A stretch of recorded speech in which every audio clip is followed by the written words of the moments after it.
Marseille, magazine végétal. Alors je suis rassuré, nous aurons une politique agricole commune. Et est-ce que nous aurons également une organisation commune de marché des fruits et légumes? Personne n'en sait rien. Moi, j'aurais tendance à parier oui. Parce que jusqu'à présent, ce que l'on est en train de voir, c'est que c'est les fruits et légumes qui sont pris comme exemple pour les autres secteurs. Donc, à partir du moment où vous êtes pris comme exemple et pas mis au pilori, ça ne va pas être mauvais. Ça ne va pas être mauvais. Alors, parce que je me souviens d'une intervention d'un dénommé Thomas Garcia Scarate, il y a quelques années, et qui nous avait, lors d'un colloque qui avait eu lieu à Paris, dans le cadre de l'agriculture, et on était en pleine réflexion sur l'évolution de l'océan fruits et légumes, c'est pas très ancien. Et effectivement, on était en plein dans des amendements et on était quand même invité à bien saisir la substance et les opportunités offertes par cette évolution de l'océan, parce que c'était de nature quand même à favoriser la pérennisation d'un système d'océan. Donc, en filigrane dans ma question, il y a est-ce que dans l'état actuel des choses et de la performance de l'océan fruits et légumes européenne, elle semble, vu de Bruxelles, mériter d'être pérennisée. Alors là, Jean, je vais répondre. La réponse officielle administrative, je ne sais pas si... En langue de bois et en langue bilingue. La réponse officielle administrative, et je crois qu'elle est vraie. Quand je crois pas qu'elle est toujours vraie, je parle de l'histoire. Il y a une évaluation qui est lancée, qui va être présentée en 2013. Et je crois que beaucoup va dépendre de cette évaluation. Ceci dit, ce qui est nouveau, ce qui va dépendre de l'évaluation, à mon avis, c'est l'existence d'une OCM, fruits et légumes, aussi spécifique qu'elle l'est aujourd'hui. Mais il est fort possible qu'on voit dans tout ce processus de réforme que beaucoup des éléments de l'OCM, fruits et légumes, vont devenir des éléments généralisés. Donc cela va pas être... Il y a les deux... Il va y avoir un processus qui est clair. On va favoriser l'organisation de la filière. Ça veut dire que pour les objectifs que les producteurs voudront se donner, et ça ne va pas être toujours commercialisé en commun, ça peut être innové en commun, ça peut être recherché en commun, ça peut être faire des choses en commun, mais la commercialisation étant, ça peut être négocier les prix en commun, etc. Pour une série d'éléments comme ça, on va voir comment les éléments de l'OCM fruits et légumes vont être mis à la disposition des autres secteurs pour, s'ils le considèrent utile, pouvoir être utilisés. Donc, il va y avoir un effet d'osmose. Il reste la question, est-ce que les mécanismes spécifiques, et en particulier les fonds opérationnels et mon fric, etc., puisque I want my money, etc., va continuer à exister de la même manière demain qu'aujourd'hui. Et honnêtement, là, je continue à dire, tout va dépendre du résultat de l'évaluation. Si l'évaluation démontre que le mécanisme n'est utilisé que par certains États membres et qu'il n'arrive pas à se développer dans d'autres mécanismes, notamment, il ne faut pas une règle commune pour un mécanisme qui n'est utilisé que dans certaines régions de l'Union européenne. Tu l'ouvres, tu le mets dans le développement rural et que les gens, là, utilisent les possibilités qu'ils le veulent, s'ils le veulent. Si par contre, on voit que c'est un mécanisme qui est utile, et c'est la thèse que j'ai toujours défendue, que je continue à défendre, qui est utile à une échelle beaucoup plus globale, alors il sera utile d'avoir un mécanisme beaucoup plus global. Et je vous prends un exemple qui pour moi est important, les organisations transnationales. Pour les accords transnationaux, et c'est pas, je vous prends un exemple, Florette, génial. Florette aujourd'hui travaille sur l'Italie, sur la France, sur l'Espagne, sur l'Angleterre et bientôt peut-être sur l'Allemagne. Et ils ont développé et ils ont promu une organisation de producteurs en Espagne. Bon, ce genre d'activité ne cadre pas avec un programme de développement régional, rural, etc., parce que c'est beaucoup plus global. Et mon analyse a toujours été que si Carrefour était une entreprise régionale, et il fallait négocier avec Carrefour un référencement durant toute l'année, ça serait peut-être possible. Mais il est clair que pour un grand nombre, pour un certain nombre de ces marchés, il faut une approche globale. Ceci dit, il est possible que pour un certain nombre des autres marchés, Et ce n'est pas possible, une approche beaucoup plus régionale. Là, non plus, ne défendons pas l'OCM telle qu'on la connaît aujourd'hui, ne soyons pas conservateurs vis-à-vis de l'OCM telle qu'on la connaît aujourd'hui, puisqu'elle a démontré une certaine utilité pour les grands débouchés, mais elle a démontré des carences réelles pour les autres filières. Peut-être qu'il faudra une combinaison, je n'en sais rien, mais tout va dépendre de l'évaluation en 2013.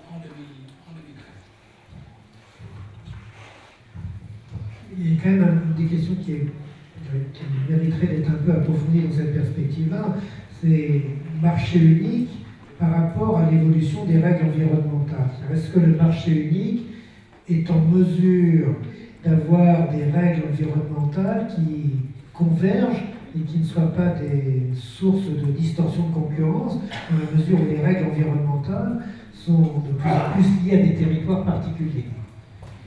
Là, ce que certains appellent traitement environnemental ou dumping écologique, d'autres l'appellent avantage comparatif. Je m'explique. Je vais prendre un exemple qui ne va pas avoir l'esprit qui va avec le port. Dans les régions centrales de l'Espagne, de production de blé, de céréales, il y a des capacités énormes d'épandage d'élevage. Et donc, la contrainte environnementale qui est soulevée, les obligations environnementales à laquelle sont soumis les producteurs de porc qui s'installent en région céréalière du centre de l'Espagne, n'ont absolument rien à voir avec les contraintes environnementales des Normands, des Bretons, des Néerlandais, etc. Et d'ailleurs, aujourd'hui, l'Espagne est devenue le deuxième producteur européen de porc. Parce qu'ils ont un grand pays et un arrière-pays dans lequel l'épandage des effluents ne pose absolument aucun problème. C'est pratiquement une terriage. Est-ce que, dans ces cas-là, le différentiel de contraintes environnementales est une concurrence déloyale du point de vue écologique? La réponse est non. Pour deux raisons. D'abord, parce que les contraintes environnementales, si on est sérieux du point de vue contraintes environnementales, sont liées avec l'impact sur l'environnement et donc les niveaux de nitrates, de résidus, etc., etc. Et deuxièmement, parce que le fait qu'il y ait des gens qui ont fait des conneries durant des années et des années à quelques endroits de la place ne justifie pas que les autres ne puissent pas bien faire des choses ailleurs. Et un des graves problèmes qui se posent, je pense au porc par exemple, ce n'est pas tellement les pratiques environnementales d'aujourd'hui, c'est l'héritage des pratiques environnementales qu'il y a eu durant des décades qui nous ont menés, pas au bord du gouffre, dans le gouffre. Et on est en train de remonter une pente. Il y a des résultats que j'ai vus sont positifs dans le sens que ça va dans le bon sens, mais il y a encore énormément de travail à faire en Flandre, aux Pays-Bas, en Bretagne plus qu'en Normandie, à Lérida en Espagne, dans la vallée du Pau, etc., ou à Orense en Italie. Il y a encore énormément de travail à faire. Il y a une chose que je voudrais dire pour en profiter. Il faut aussi se poser la question, au moins qu'un certain nombre d'absurdes ne soient plus soutenus par la politique agricole publique. Je m'explique.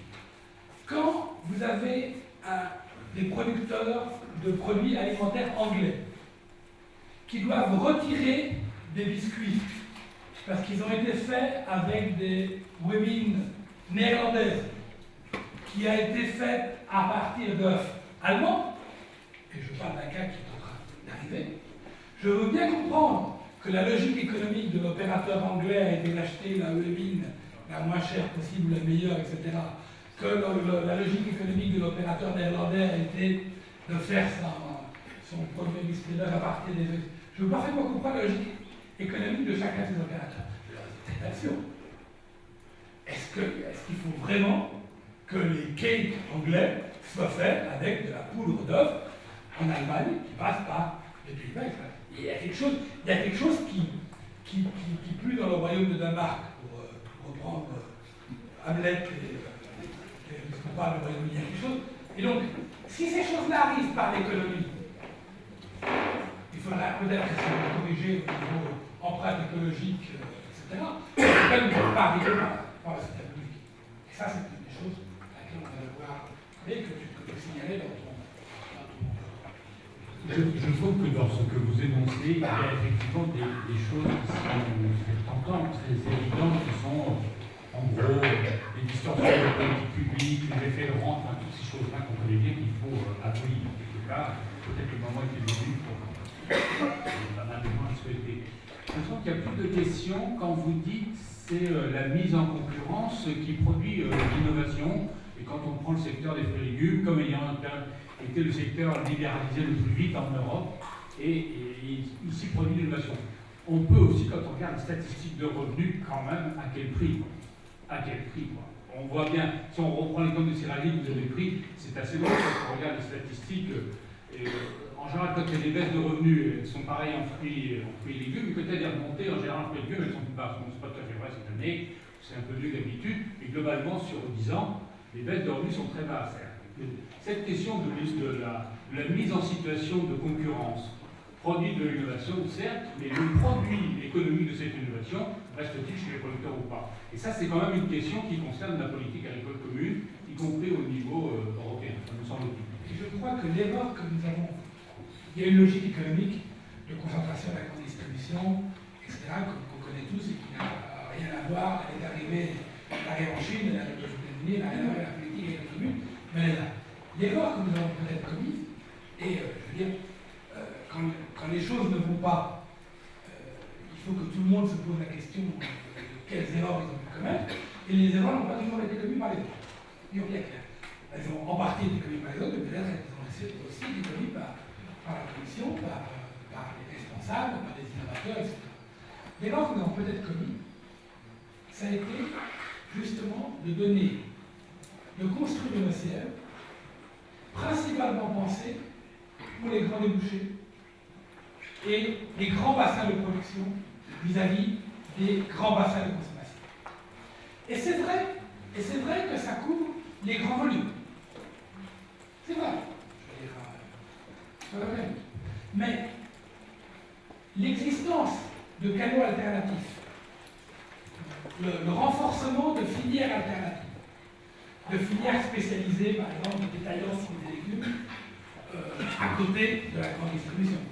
Et là, ça n'a rien à voir avec le politique, je parle de politique publique en général. La simple existence de ces filières, le simple dynamisme de ces filières, a certainement un papier, un rôle moralisateur de l'ensemble de la filière.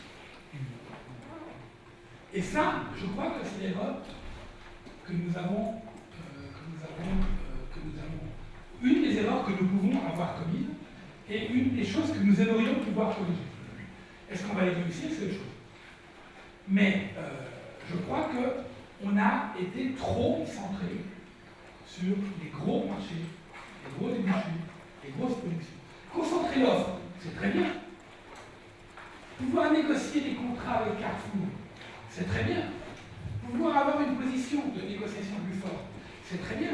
Pouvoir offrir une panoplie de produits variés et durant toute l'année, c'est très bien, mais ce n'est pas suffisant. Et même plus, on a assisté à des situations dans lesquelles l'absence de débouchés alternatifs a transformé l'OP dans un prisonnier de la grande distribution. Mes entrepôts sont pleins de pommes et je dois les vider. Et je n'ai qu'une seule voie, c'est soit négocier avec Carrefour, soit négocier avec Auchan. Si j'avais la possibilité, ne serait-ce que de faire circuler des volumes, peut-être pas tous les volumes, mais des volumes, de pouvoir marquer d'autres voies, etc., j'aurais certainement été en position de négociation du fort. Et là, honnêtement, et j'en tire ma partie de... C'est pas une autocritique communiste pour se flageller au comité central chaque camarade, mais il faut quand même reconnaître qu'il y a, je crois que là, nous allons peut-être communiquer. Donc, je vais remercier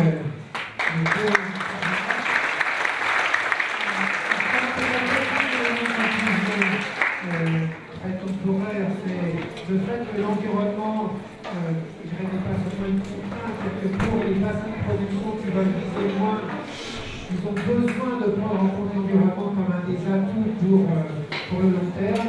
Le deuxième élément que je retiens de ces deux interventions, c'est l'aspect combiné des politiques publiques. C'est pas une politique à côté d'une autre, c'est l'absolue nécessité d'articulation entre les différentes politiques publiques et sans doute les différentes échelles, l'échelle européenne,